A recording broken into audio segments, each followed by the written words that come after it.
Okay, we're rolling.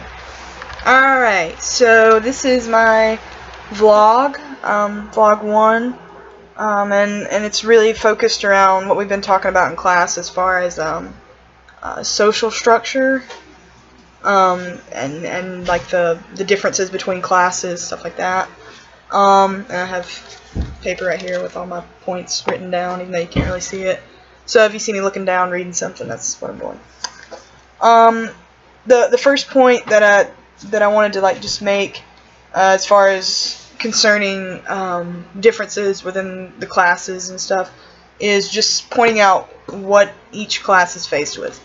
The wealthy class, it's pretty well known that they're given privileges because of the wealth, and advantages. You know, money buys these things, unfortunately, in our government today, in our system. The middle class, I kind of think it's kind of treading water, so to say.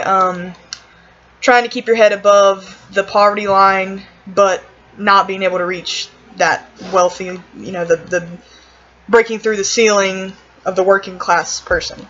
And the poor, I would say a great way to describe it would be stagnant.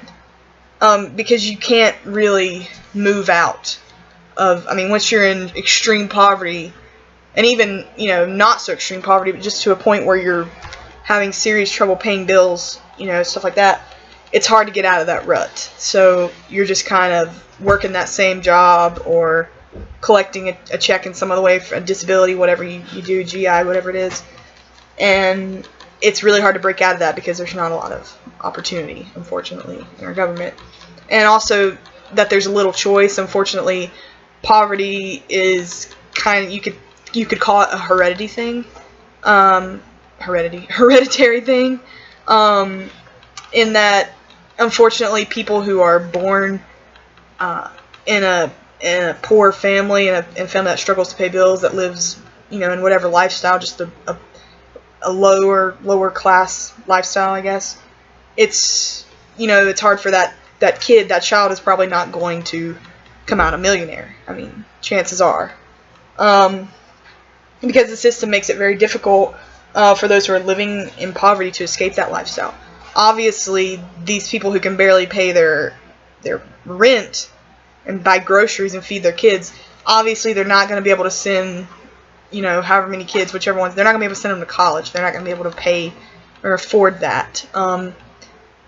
And in the neighborhood that they may live in, if you live in a bad neighborhood, live in a bad school system, they're not receiving the education that would help them to get scholarships and get funding and stuff like that. They're not getting that.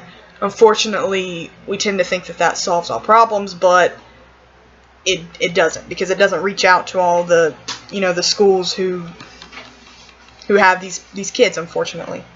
I made a point keeping it in the family, basically going back to what I said before, that it kind of passes down. Unfortunately, the boy who sees his father working a 9-to-5 job, getting paid minimum wage, ends up doing the same thing.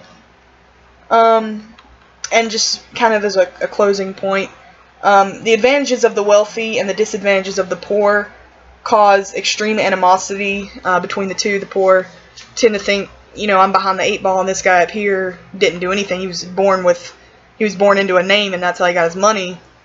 He's wealthy, he's rich, and I'm working as hard as I can to feed my kids, and I can barely pay rent.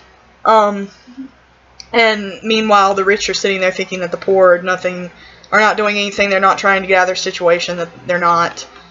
All they're doing is sitting and collecting a welfare check, such as that. Unfortunately, it causes that, and the middle class is kind of stuck somewhere in between, thinking they're paying for the poor to live. These people who won't work, collect a welfare check. I'm paying taxes so they can survive. I'm working my butt off. Now this wealthy guy, he's taking all my money, sucking me dry off of whatever, and it's unfortunately these differences that are caused within the system, within the government, create extreme animosity between the classes, and that comes out in education, these kids, because they're listening to what their parents say, and say you have a mixed socially mixed classroom where you've got really wealthy kids, you've got really poor kids, that causes animosity between the kids. And it all just kind of winds up in a really vicious cycle, unfortunately. And that's really what I've taken out of the reading and the discussion in classes, mostly in the in the past few weeks. And all right, thanks.